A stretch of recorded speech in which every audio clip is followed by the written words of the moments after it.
उस मामले में हम कछु नहीं करेंगे। क्यों कि जे खनन चल रहा है तो इस क्षेत्र की जनता को मजदूरी मिल रही, काऊ को ड्राइवरी मिल रही, काऊ के ट्रैक्टर लगे, कोई वहाँ मजदूरी कर रहा। तो सुना आपने, ये वही इमरती देवी है जो पूर्व की कमलनाथ सरकार में मंत्री रहते हुए अवैध उत्खनन को बंद करने की बात करती थी। लेकिन अब उन्होंने पार्टी बदल ली, भाजपा में शामिल हो गई, तो उनके शब्द भी बदल गए। वे अब खुलेआम कह रही हैं कि वो अवैध उत्खनन बंद नहीं होने देंगी, चाहे कुछ भी हो जाए। अब वे खुलेआम मीडिया से कह रही हैं कि अवैध उत्खनन को हम नहीं रोकेंगे, क्योंकि इसमें जनता का हित है। अब इसमें जनता का क्या और कैसे हित है, ये तो खुद इमरती देवी ही जानती है, क्योंकि कांग्रेस में रहते अवैध उत्खनन को लेकर इनके विचार कुछ और थे और अब कुछ और। पूर्व की कमलनाथ सरकार में रहते हुए अवैध उत्खनन के खिलाफ प्रदेश भर में जबरदस्त कार्रवाई हुई। कई शहरों में अवैध उत्खनन पर रोक भी लगी। उस वक्त तत्कालीन मंत्री इमरती देवी भी इस काम के लिए अपनी सरकार की जमकर पीठ थपथपाती रही है। लेकिन अब जब वे कांग्रेस छोड़ भाजपा में शामिल हुई तो अवैध उत्खनन के प्रति उनके सुर ही नरम हो गए।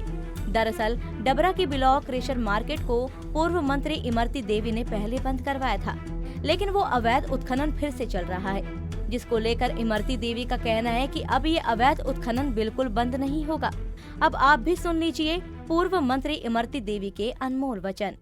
तो यहाँ पर शासकीय सर्वे पर लगातार उत्खनन हो रहा है। इस मामले में कई बार शिकायत जा चुकी है। इस मामले में क्या कर रहे हैं? उस मामले में हम कछु नहीं करेंगे। क्यों कि जे खनन चल रहा है तो इस क्षेत्र की जनता को मजदूरी मिल रही, काऊ को ड्राइवरी मिल रही, काऊ के ट्रैक्टर लगे, कोई वहाँ मजदूरी कर रहा। हमने एक बार बंद करा, लेकिन इस क्षेत्र की जनता ने हमें बुरी तरह से घेर के कही कि जो क्रेशर बंद कराओगे तो हम भूखन मर जाएंगे। इसलिए हम जनता के, जो गरीब जनता है, उसके दुख में भी शामिल रहते हैं। इमरती देवी के इस अनमोल वचन पर राजनीति तो होनी ही थी।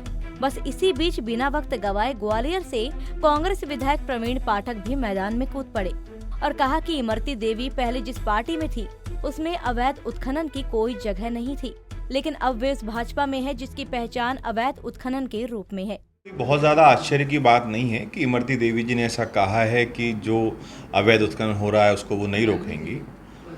अब वो जिस पार्टी में है ये वही पार्टी है, और ये उसी पार्टी की सरकार थी जब पूरे मध्य प्रदेश में मां नर्मदा की छाती को छलनी किया गया। कई हजार करोड़ रुपए का अवैध उत्खनन मध्य प्रदेश में हुआ।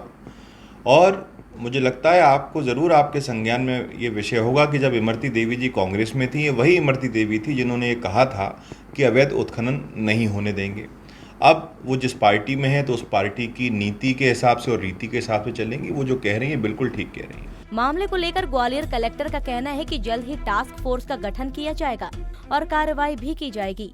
नहीं, मैं इसको एक टास्क फोर्स बना के और टीम भेजूंगा, और जो कोई भी अवैध उत्खनन का काम करेगा उसकी सख्त कार्रवाई की। राज्य शासन के निर्देश के अनुसार जो उत्खनन करते हैं अवैध, उनका चोरी का केस दर्ज होगा। एकदम केस दर्ज, इसमें कोई शंका नहीं है। ये सब कितना समय इसमें लग पाएगा? क्योंकि काफ़ी समय से हो रहा है और जब तक टीम बनेगी है तो सीमांकन होगा तब तक काफ़ी देर चुकी है, राजस्व की हानि हो रही है। नहीं, राजस्व की हानि रोकी जाएगी और हम तत्काल टीम बना के और वहाँ पे भेजेंगे। वो लोग अगर देखेंगे अगर कोई भी ऐसा अवैध उत्खनन कर रहा है तो उस पर कार्रवाई। नगर परिषद से मेरे द्वारा कई बार लेटर माननीय कलेक्टर महोदय, निजी अधिकारी और प्रमुख सचिव भोपाल तक लेटर भेजे गए। कुछ खदानें, कुछ क्रेशर नगर के रहवासी क्षेत्र के काफ़ी पास हैं। उनमें जब बड़ी ब्लास्टिंगें होती हैं, कई ऐसे मकान हैं जिनमें दरारें आ गई हैं जो कभी भी क्षतिग्रस्त हो सकती है। उसके अभाव में कभी भी कोई बड़ी दुर्घटना हो सकती है। इस बात से लेकर मैंने कई बार लिखित शिकायत प्रमुख सचिव तक की, जिस पर से SDM महोदय जयती सिंह, जो एक अच्छी अधिकारी थे, अच्छे सख्त अधिकारी थे और नियमानुसार कार्य करते हैं, उनके द्वारा जो नगर के सीमा के क्षेत्र है ज्यादा हुआ क्रेशर, जिसने सरकारी जगह को भी खोदकर उत्खनन किया जा रहा है, उस पर जांच की तो जांच के चलते ही उनका राजनीतिक कारणों से ट्रांसफर करा दिया। गौरतलब है कि 10 जून 2020 को बिलौर क्रेशर मार्केट में देव क्रशर स्टोन पर काम करने वाले बिलोआ के एक मजदूर के ट्रक के नीचे दबकर मौत हो गई थी, जिसके परिवार को सांत्वना देने इमरती देवी बिलोआ पहुंची थी।